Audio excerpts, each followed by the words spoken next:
Bonjour et bienvenue dans ce nouvel épisode des Aéries contre-attaque.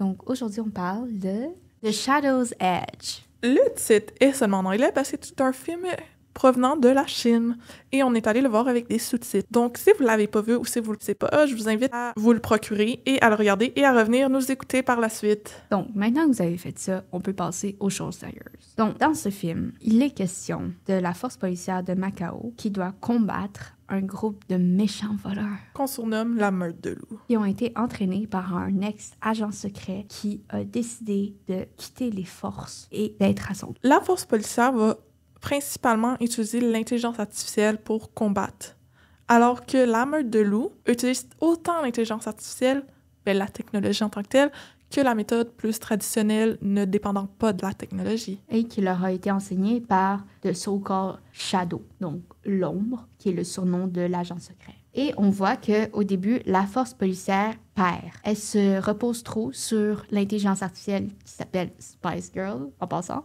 et ont décidé de réduire leur effectif pour maximiser leur efficacité en se reposant sur les caméras de surveillance et sur l'intelligence artificielle pour faire la majorité du travail. Sauf que ce groupe de voleurs-là réussit à leur damer le pion à chaque fois. Et donc, pour régler la situation, ils sortent de la retraite un ancien policier qui est joué par Jackie Chan. Et cet ancien policier-là veut seulement travailler avec la méthode traditionnelle, donc ne dépendant pas de l'intelligence artificielle. Il va former une unité aux anciennes méthodes.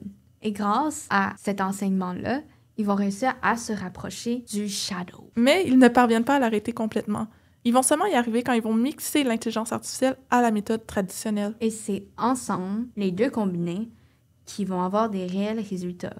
Et donc, la leçon de morale ici est de ne pas oublier les enseignements passés et renforcer leur efficacité avec les nouveaux outils d'aujourd'hui. Et cette leçon-là est renforcée par le fait que la meute va finir par être éliminée par The Shadow parce qu'ils se rendent compte qu'ils ont décidé d'essayer de l'éliminer en faisant fi de ses enseignements et en voulant juste se reposer sur leur propre méthode, chose à laquelle ils n'étaient pas encore tout à fait prêts à faire. Et donc, il va éliminer chacun d'entre eux de manière métaphorique ou physique. Et lui se retrouve à être mis en prison parce que les forces policières ont mixé les deux méthodes. Il faut pas juste se reposer sur la fougue de la jeunesse et les nouvelles technologies. Il faut aussi prendre en compte les enseignements du passé et mixer ça avec notre jeunesse. C'est intéressant parce qu'à la fin, le Shadow va même s'incliner devant l'escouade policière, de manière ironique ou non. Au début du film, l'intelligence artificielle utilisée par les policiers se nomme Spice Girl. Spice Girl n'est pas un nom anodin. De 1, il est en anglais.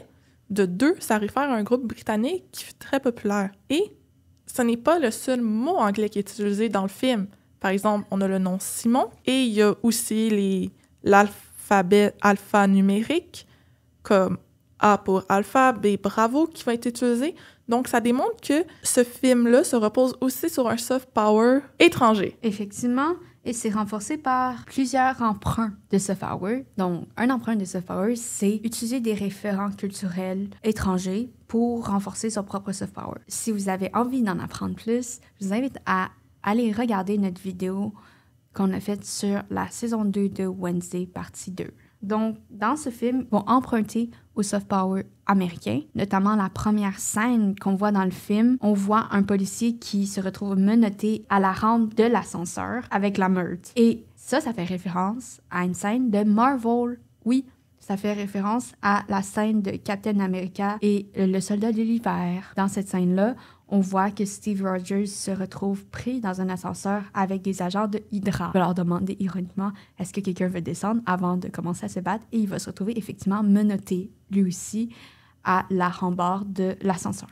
Et dans ce cas-ci, la situation va être inverse. Le policier va se retrouver dépassé par les événements et se faire donner une raclée par la meute. Et ensuite, on mentionne que la meute va tenter de s'enfuir du pays en prenant un avion en direction de Paris. Ce qui souligne le fait que la France a quand même une relation importante avec la Chine et aussi, qui appelle aussi un certain soft power artistique qui est présent en France, notamment en raison du Louvre. Et il y a aussi le soft power de la Corée du Sud, parce qu'on a un membre du groupe 17 qui est un des acteurs pratiquement principaux du film, étant donné qu'il est membre de la meute. Et cet acteur idol Wen Junhui, qui est d'origine chinoise et qui vient de Shenzhen. Dans le fond, ça va faire appel à un hybride de soft power entre le soft power coréen et chinois au final. Un autre élément, c'est que le quartier général de la police de Macao, où est tourné le film, va être attaqué par des mercenaires. On estime qu'ils sont japonais parce qu'on les entend parler japonais. Et ça sert de